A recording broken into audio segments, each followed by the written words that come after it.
अस्सलामुअलैकुम, कैसे हैं आप सब। तो आज हम बहुत ही ज़बरदस्त डबल क्रिस्पी फ़्राइज़ बनाएंगे। फ़्राइज़ तो वैसे सबके ही फेवरेट होते हैं, बच्चा हो बड़ा सबको ही खाना बहुत पसंद है।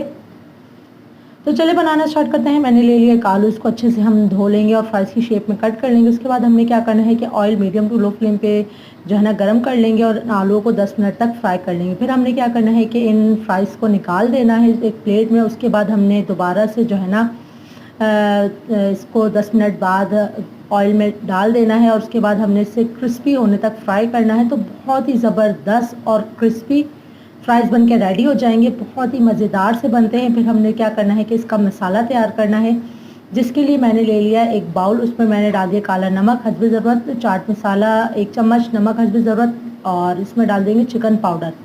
इन तमाम चीज़ों को अच्छे से मिक्स करने के बाद ये मसाला हम फ्राइज़ पे डाल देंगे, ऊपर से केचप मायोनीज़ डाल देंगे, तो बहुत ही ज़बरदस्त क्रिस्पी फ्राइज़ बनके तैयार हो जाएंगे।